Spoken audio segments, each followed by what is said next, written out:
अस्सलाम वालेकुम नाज़रीन। ही तव्हांखे वीडियो में दस्यूं था ही जो रोड है बुटसराइन जो रोड है। बुटसराइन जो रोड है मेड़ शहर राधण रोड लग बुटसराई रोड है जो चो तरफ़ मेड़ शहर के पानी घेरो करे वियो है। ही तव्हांखे दस्यूं था ही सिटी होटल का लाड़काने का इन तरफ़ का ही पानी अची रहियो है मेड़ शहर। काफ़ी मानू बैठा आहिनि, काफ़ी सियासी मानू बैठा आहिनि, सोशल मानू बैठा आहिनि, समाजी बैठा आहिनि। इन मेड़ में रेस सदा हुसैन चाचा भी मौजूद है, पंहिंजा माण्हू वठी बंद बदराइण की कोशिश में जारी है। काफ़ी दीवान भी इन रश में मौजूद आहिनि।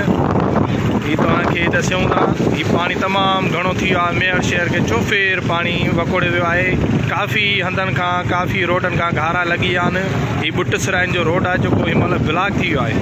ही तव्हांखे दस्यूं था ही हिन तरफ़ बेटो शहर आहे, ठोड़ा गंजा हिन पासे आहे, चो तरफ़ पानी आहे। हेॾे ॾिसो तव्हांखे लाइव मंज़र दस्यूं था, चो तरफ़ पानी आहे। हिन तरफ़ तव्हांखे दस्यूं था ही जेको पानी आहे सिटी होटल खां अची रहियो आहे। भले त ही सिटी होटल दराणी जो ॻोठ खां ही पानी अची रहियो आहे। ही जेको पानी मेड़ शहर तरफ़ वञी रहियो आहे।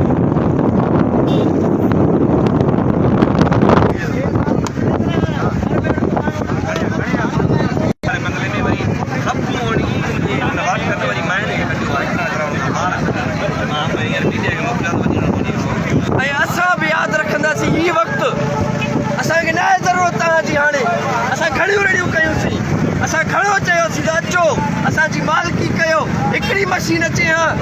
ऐं मां हितां जे नुमाइंदड़ खे चवां थो हिन पानी में बुॾी मरो, हिन पानी में बुॾी मरो। अगरि नको अथव त हिन पानी में बुॾी मरो। आयो दरे बराबरि मूंखे अथव त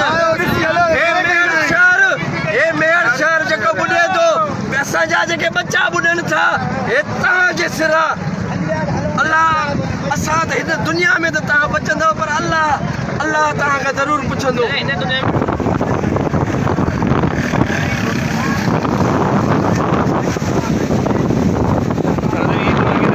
मेड़ शहर की सूरत हाल जेका चो तरफ़ पानी मेड़ शहर खे उखड़ वियो आहे। अल्लाह साईं ख़ैर कंदो, मेड़ शहर बचण जहिड़ो न आहे। ही जेको मंज़र तव्हांखे ॾसी रहिया आहियूं ही पानी मेड़ हाजन शाह जे तरफ़ आहे। ही जेको तव्हांखे मंज़र ॾसियूं था मेड़ शहर हाजन शाह जे तरफ़ आहे जेको पीर आहे। ऐं साम्हूं